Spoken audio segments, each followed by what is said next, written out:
Hi, I'm Dustin Abbott, and I'm here today to give you my definitive review of the new Sony FE 35mm f1.4 G Master lens.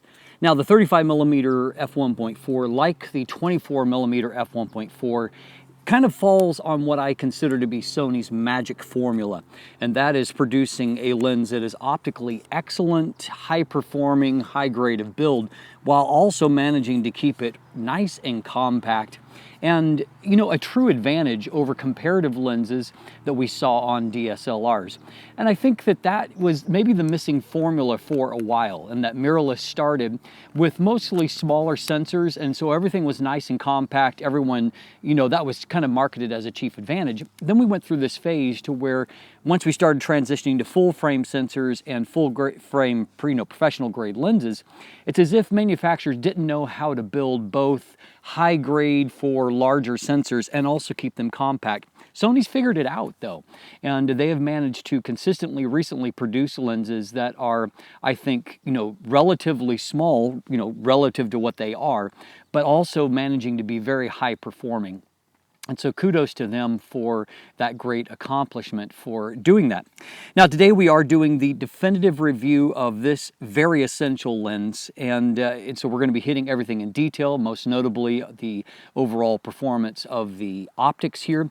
And so if you want a quicker, more to the point review, check out the standard review instead, which will be shorter and just kind of cover the highlights and give you a verdict on the lens. I want to start by thanking our sponsor of today's episode, which is Phantom Wallets. They've been a great partner. They make a great product. Today's episode is brought to you by Phantom Wallet, the minimalist, modern wallet that sets you free from a bulky traditional wallet while also making it easy to access your cards and money when you need them, thanks to their unique fanning mechanism. Visit phantomwallet.com to check out their unique sizes, styles, and finishes that span from aluminum to wood to carbon fiber. You can even customize your wallet with new accessories like a money clip, cash holder, ID display, and even the Chipolo tracking integration if you're the kind of person who loses their wallet. Use code DUSTIN15 for 15% off when you're ready to check out. So we're going to start this review by taking a look at the build, handling, and features and see how that Sony has given us a genuinely competitive product relative to even the brand new Sigma in terms of being very small and compact. So the first thing worth noting is that all of the Sony GM lenses do come with nice cases. In this case, we've got a nicely padded case, opens up, allows access to the lens. And inside we have got this, delightfully compact lens relative to the size. It does have a nice lens hood with a focus lock, so you've got to press that to remove it. It does reverse nicely for storage. And then even with the lens hood in place, it's still a nicely compact lens. And so, in fact, this lens weighs in at only 524 grams. And so that is 116 grams lighter than what we saw on the Sigma. The overall length of the lens is just 96 millimeters compared to 111.5 millimeters for the Sigma DN lens, and it's 3 inches in diameter with a 67 millimeter front filter thread, which that does share with the Sigma. We have the Sony GM approach to aperture control in that there is both a manual aperture ring that you can go through in 1/3 stop to tense. You can select then to declick that aperture and so have smooth racking without detents. And of course you can switch it into auto and control it from within the camera as well. Other features include the focus hold button along with an AF/MF switch to give you control over operation. We have a thorough suite of weather sealing here, which begins with a gasket at the lens mount. There are other seal positions inside the lens itself, and there is a flooring coating on the front element. I believe there are 9 different seal points around the rings, around the switches, and then of course at the gasket at the rear of the lens. The manual focus ring is linear in operation, though the amount of focus weight is a little bit light for my taste. It is mostly metals and the barrel and materials here, but done in such a way that keeps it nice and lightweight. And so as you can see, Sony has managed to do a great job of developing, lenses that are compact relative to the competition, but also just feel professional grade. I don't necessarily love the design language of the GM lenses. I think that they're, more like workman functional than they are like aesthetically beautiful necessarily. But at the same time, they feel quality in the hands, and they've managed to do this while, creeping the prices down, even at a time where it seems like Canon, their chief competition, the, lens prices keep edging up. And so I think that that does give Sony a competitive market edge. Likewise, they really are nailing autofocus on these lenses. So let's take a deeper dive into that. So let's talk about autofocus. I'm actually filming on the 35mm F1.4 GM on a Sony Alpha 1 right now to give you a sense, nice and close, how it does in tracking my face. Shooting in APS-C mode just for the framing, but you get a sense of how it's performing for this. Early on, I actually wasn't blown away with GM lenses relative to competition. That was particularly obvious with a lens like the 85mm F1.4 GM, which the autofocus there was noticeably inferior to the much cheaper FE 85mm F1.8 lens. But Sony has really found a winning formula for autofocus when they begin to move to linear focus motors. And so these linear STM motors, they're designed to basically, rather than any kind of rotation like there was in USM type motors, instead they anchor often on either side of the optical, focusing group, and just move very quickly back and forth. And the way that they're designed is that they have a lot of great damping, and so they not only start up fast and get you to your destination, but they also stop fast without any kind of settling or shifting there. And basically what Sony has done is that they've calculated the amount of linear motors needed for each kind of optical design. So in the case of, say, the 135mm f1.8, big, heavy elements, but a lot of speed and torque needed to move that, and so it can be competitive for, say, sports use, which it is, by the way. They, I believe, use quad or 4 different linear motors. In this case, smaller elements, a little less torque requirements, and so we have dual linear motors, but it turns out to be the perfect formula. Autofocus is completely quiet, it is extremely fast, basically near instantaneous to make focus changes when shooting in AFC mode, for example. And so, we'll take a quick look at my focus pull test, even for video work.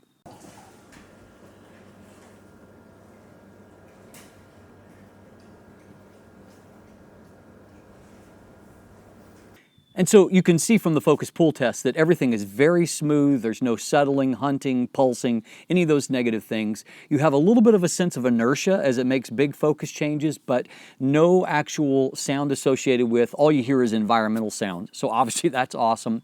The only negative to take away there is that you probably notice some focus breathing if you're video oriented. And this is probably the chief, I would say, a liability of this lens is that it does, focus breathe in a fairly pronounced way. And so that means that subjects are going to become larger or smaller relative to where they are in focus. And that can be a distracting thing if you are using them in certain kinds of video applications. Outside of that, I also noticed a really good stickiness of tracking my eyes. And so, for example, in this test, it not only did a great job of tracking my eye as I moved in and out, but what kind of stood out to me is the smoothness of operation in doing so. There's no obvious focus changes. It just stays in focus no matter where the subject is. And so obviously top notch. Likewise, the stickiness for shooting portraits in a still setting was fantastic. And I found, particularly when I was shooting through in a portrait setting, I was shooting through various layers in a budding maple tree, just trying to create some depth in the shot. And there's probably at least 6 different layers of focus between myself and my subject. And what I found is that the IF just stayed on the eye the whole time. It never got distracted by any of the differentiating layers. And so obviously that's hugely important if you are a portrait or an event shooter, anything where you need to keep people in focus. It did just a really great job with that. So high marks all around. Autofocus is fast, it is silent, it is accurate. What more could you ask for? So, I mean, really, the only thing I have to complain about when it comes to both build and autofocus is that I would have liked a little bit heavier damping, you know, just for a little bit more feel and precision in the manual focus ring, but that really is a pretty niggling complaint. And so overall, everything is excellent outside of the focus breathing, which I know is going to be an unfortunate disappointment for some of you who are very video focused in your work. Let's take a look now at the image quality, because it's all well and good to have a compact, high focusing, you know, fast focusing lens, but if it doesn't produce the goods on a professional grade of overall optical performance, then it's going to still leave a lot of people disappointed. Fortunately, that's not the case. Let's take a closer look at that. So first of all, let's take a look at distortion and vignette. You can see that there is surprisingly a very mild amount of pincushion distortion. It's more typical to see a barrel distortion on a wider angle lens like this, but good news is that you can see that it corrects quite easily. This is a manual correction. The lens does have an automatic profile available at this point, but this does show you what you can do in terms of a manual correction, just to kind of more demonstrate the quantity of the distortion in the vignette here. I corrected that with just a -1, which shows you how mild the pincushion is, and then a 67, plus 67 in terms of vignette, and moving the midpoint all the way over. So that indicates to me somewhere around 2.5 stops of a vignette in the extreme corners, which is a significant amount. Certainly they're not as high as what you would see like on the Canon 35mm F1.4L. However, it is slightly more than what we saw on the Sigma. Now, as far as our longitudinal chromatic aberration goes, you can see that there is a little bit of purple fringing before the plane of focus and a little bit of green after the plane of focus. At the same time, you can also see that contrast levels are very high and the blacks on the plane of focus are very nice and inky. The whites are nice and bright. Likewise, for lateral chromatic aberrations, these are very well controlled, and so you don't see any fringing to either side of the black and white transition areas here on any of these lines, which shows that lateral CA is being very well controlled. So how does that translate into resolution? This test chart shot with the 50 megapixel Sony Alpha 1, so very high resolution. And you can see that in the center of the frame, resolution is fantastic. Contrast is already very high. You can see the weave in the bill here. If we look over here, we can see, you know, great amount of texture and detail information on the bill here. And even right down into the corner, we can see that right out to the edge that we have very good resolution and contrast. This is clearly a very strong optical performance. So the question then is, how does it compare to the Sigma 35mm f1.4 DN that I just reviewed? So in the center of the frame, the two lenses are really more similar than different. I don't really see a particular winner here. There's areas that, you know, look better to me on one than the other, but it's not enough to really call out a difference. I think it's mostly a draw, even with them side by side. If we move to the mid frame, I think that in the mid frame the GM lens is ever so slightly better, just a little bit better contrast, and look around the eyes area. You can see just a little bit more detail, a little bit deeper darks, a little bit, you know, brighter bright areas there by comparison. Down into the corner, the difference is there for sure, and you can definitely see it the further you get towards the edge, that the GM is the stronger lens towards the edge. And, you know, in this area still you can see it. As you move back towards here, however, I think the GM is better, but as you can see, it's not by a significant amount. So they're fairly close at f1.4, though the GM delivers a more consistent result across the frame. So just for some perspective at f1.4 here with a real-world image, you can see that, you know, you've got nice defocus in the foreground here, but you can see if we look at the area of focus that it looks really fantastic. Textures, contrast are all really excellent. Everything just looks fantastic here. So very strong real-world performance.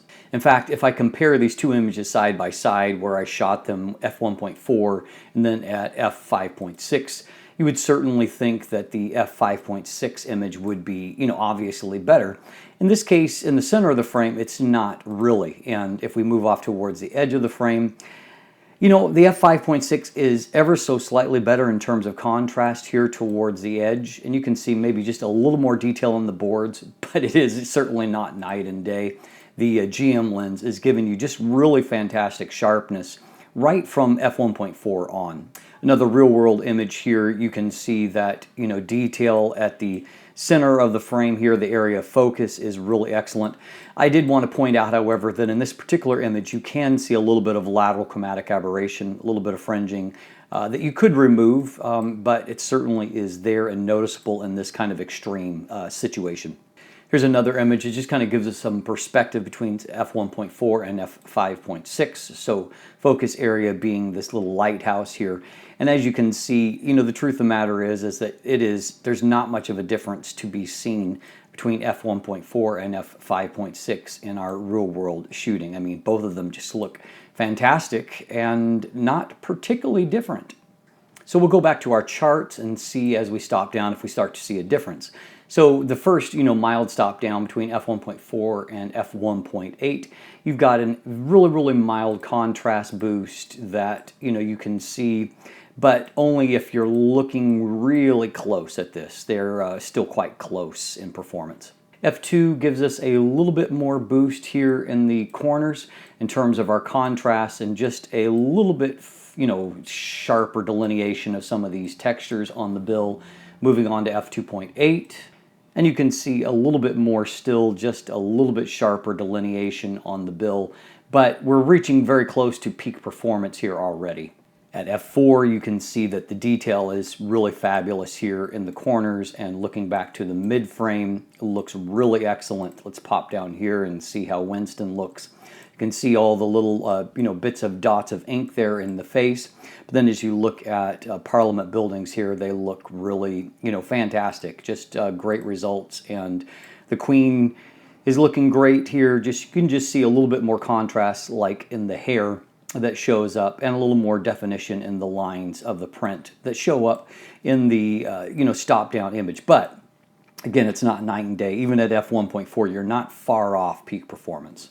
Now, our minimum aperture is only f16 here, and so diffraction has set in, but not extremely so. That being said, you can see that there's more contrast and detail at f1.4 than there is at f16. So that's worth bearing in mind if you're shooting on a higher resolution body. If you're shooting on like a 24 megapixel body, you should be fine. Diffraction will impact the lens rendering a little bit less. Now here you can see the detail at our minimum focus distance, and this is a magnification level of 0.26 times. So a lot of good things to be pointed out. First of all, you can see that the detail and the contrast close up, even at f1.4, is excellent. You're getting a lot of information there. So it's not a macro lens, no, but it is rendering some of the fine detail in a way that's not dissimilar to a macro lens.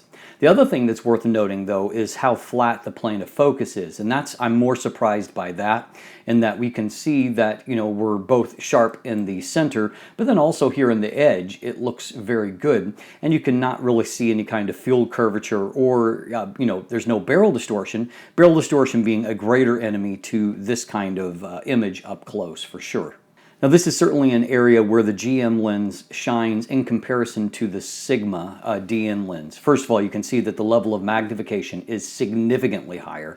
But the other thing that is well worth noting is that the Sigma has some barrel distortion and some serious field curvature issues, and so up close you can see that it's not nearly as good as the GM for delivering a flat plane of focus.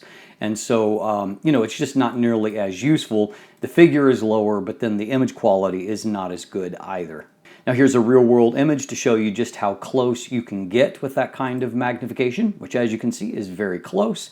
And you can also see that a lot of the fine textures are rendered here, giving you a lot of information for a 35mm lens up close. This is a very, very useful addition to this particular lens. So we can see that wide open, there is a little bit more geometric deformation than what we saw on the Sigma lens in terms of the bokeh here. However, stopping down to f2 does a great job of helping to equalize all of that to where our circular shapes are nice and round. And so if you're looking for like round bokeh circles across the frame, stop down to f2 and get close to your subject, and you're going to get a really delightful look. You can also see here, and I'm going to zoom in just to illustrate that at f2.8, Sony's doing a fabulous job of keeping a nice circular shape. of the aperture, even with it stopped down at this point, 2 full stops and beyond. The 11 aperture blades, but also just they're very symmetrical, they're very rounded, and so it keeps a very, very circular aperture shape, which is this is a better performance than what I see on average by a long shot. Likewise, our real-world bokeh is really fantastic, and this is an area where it does set apart from the Sigma. Not that the Sigma bokeh was bad, but it didn't, the contrast didn't let up out here to where it never quite produced the creaminess that I'm seeing here, and so we can see great detail and contrast on the subject, and then a very creamy background, and that stands out as being unique. Similarly here, we can see that, you know, the detail on the sign here is just fabulous, but then the fall off is very soft and pleasing. That's going to be a very, very useful addition to the performance of this lens. And it's this, I think, that really above all probably differentiates the quality of rendering from the two lenses. And so here's the GM, here's the Sigma. And so I wanted to find this, I had shot this chain link fence when doing the Sigma review. I wanted to find this same lock again. So you can see the position changed a little bit between the 2 days in which I shot this. But what we can see is that if we look at the plane of focus, both of them are really delivering quite excellent results. Lots of contrast and detail. The difference here, though, is in the quality of the fall off, to where you can see that very quickly the GM transitions to what is an entirely creamy background blur, whereas the Sigma, you can just see that it doesn't do that as naturally. There's some unevenness that is here. You can continue to see some detail there in the bokeh region, a little bit of line doubling, things like that, whereas the GM just floats away. And so maybe that's not going to be a big deal to you in your style of shooting. I wouldn't say I would purchase the GM lens over the Sigma in terms of just for sharpness sake. I think the Sigma is extremely sharp. However, if you're someone who really cares about global rendering, I think the GM is certainly a winner in the quality of that. So obviously the GM is going to be nice for shooting environmental portraits, just capable of at f1.4, even at a distance, providing all the detail that you're going to want, but also that nicely defocused background. It also allows you to, in this case, I've put a lot of stuff in the foreground, the buds that are coming on this tree. And as a byproduct, I kind of layered in the subject. You can see that autofocus, number one, nailed in on the eyes, even with lots of distraction in the foreground. But you can also see that the lens allowed me to be creative in the way that I shot here, producing a nice defocused background or foreground as well. You may remember this scene from my Samyang 24mm f1.8 review, and while the Samyang did produce a little bit of ghosting artifact in this particular scene, the GM lenses the coatings that they're doing right now, their tech there is really fantastic. They are some of the most flare resistant lenses that I have really ever seen. And you can see here that though you can't tell it, but this is a very bright evening directional sun, but it is producing no kind of ghosting artifacts, no loss of contrast, and it just looks fantastic. And so kudos to them for doing such a great job with this. Finally, let's look at the coma performance. So at f1.4, we can see that in the center of the frame that star points are very nice and crisp. That looks fantastic.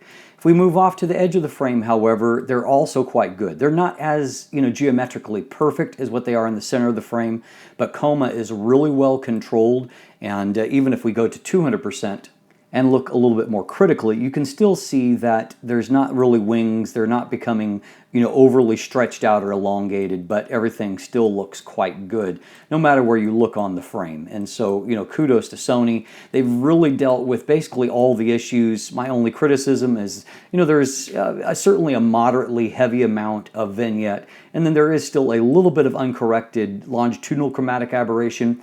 However, I think that does contribute to allowing for a little bit nicer bokeh rendering as well. So overall, high marks for image quality. And so yeah, this is a fantastic lens. In many ways, I think it's going to be a benchmark here for a while for the 35mm focal length, managing to combine all of the elements that I like, namely to give you a wide aperture lens, but still maintaining a compact form factor. It means it's more likely to be brought along. It's more likely to get used than a massive lens.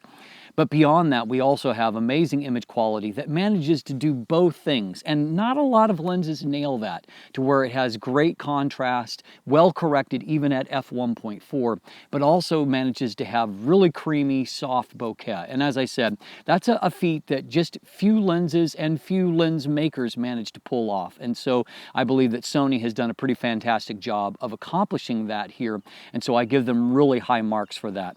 And so in conclusion, relative to the Sigma that I just reviewed, the Sigma is also a very, very good lens. It's not quite as good a lens as the Sony.